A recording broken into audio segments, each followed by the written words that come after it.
All right, let's get the Montreal videos done, shall we? We're up to 1955-56. Yeah, history is now Montreal's. They finished 45, 15, and 10. Finished with 100 points. Next highest, 76 by Detroit, who finished 30, 24, and 16. Followed by the Rangers at 32, 28, and 10. The Leafs at 24, 33, and 13. Boston 23, 34, and 13, and of course Chicago deciding to stay at the bottom, 19, 39, and 12. The misery for Chicago just endless. Boston not much better. The Rangers have a bounce back season somewhat, and Toronto, they're in the midst of a switch in their roster and their leadership. So it's still Montreal and Detroit, but as I said yesterday, Detroit was starting to take a little bit. They were just it was getting eaten away at, their whole lead over the rest of the league, and Montreal takes advantage. So coming off of that awful, horrible Richard riot and everything that happens there, Montreal has a big comeback season. October 6, 1955, Glenn Hall started a streak, 502 straight starts. 502. How? Because Sawchuk's traded to Boston on June 3rd of 1955. So the Wings trade the Vezina Trophy winner to Boston and say, here, kid, you're the goalie. It's your job now. That's a lot because he was a rookie at the time. October 13th, 1955, the Habs signed some guy named Henri Richard. Might be related to Maurice Richard. Don't know. Kind of, sort of, probably. I'm being facetious. November 5th, 1955, Jean Beliveau scored 3 power play goals on the same power play over a period of 44 seconds. The NHL changed the rule after that season, and it was because of those Montreal Canadiens that rule got changed.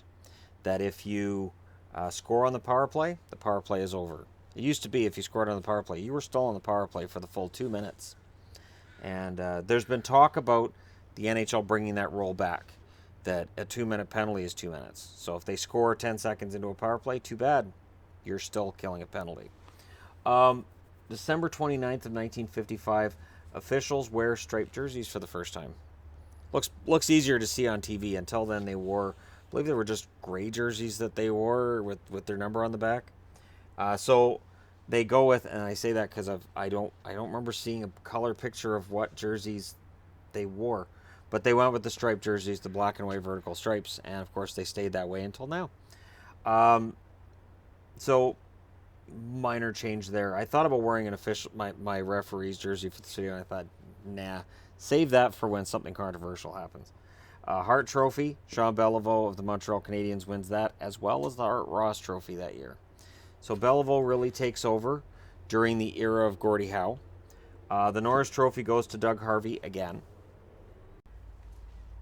So Doug Harvey, a lot of trophies going his way once the Norris Trophy's been created.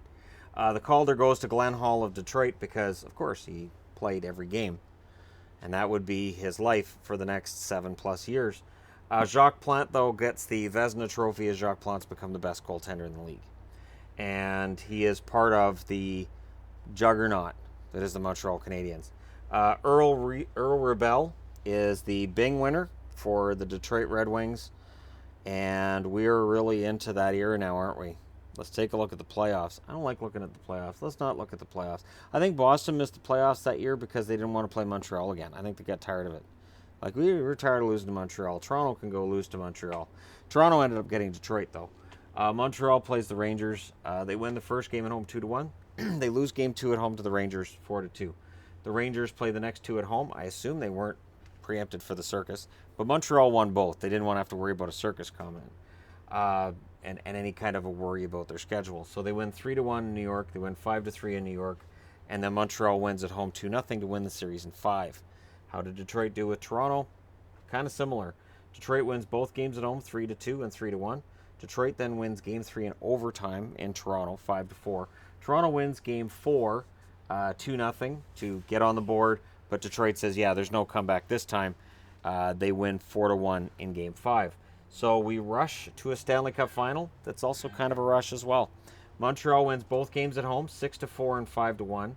Detroit wins 3-1 at home. Montreal then wins in Detroit 3-0. And then Montreal wins at home 3-1 to win another Stanley Cup. And where are we on this? We're up to 1956.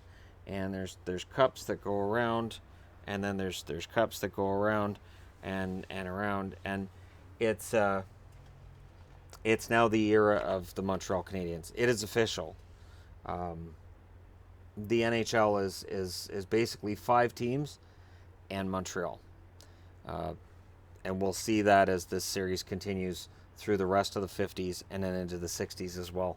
The rest of the NHL is just trying to catch up to Montreal. And for the rest of the 50s, it's not going to happen. But we'll review each year as it comes. Thank you guys so much for watching. Hit like and subscribe if you're browsing your way through. Just tapping upon this video. And hey, I'll talk to you guys again soon.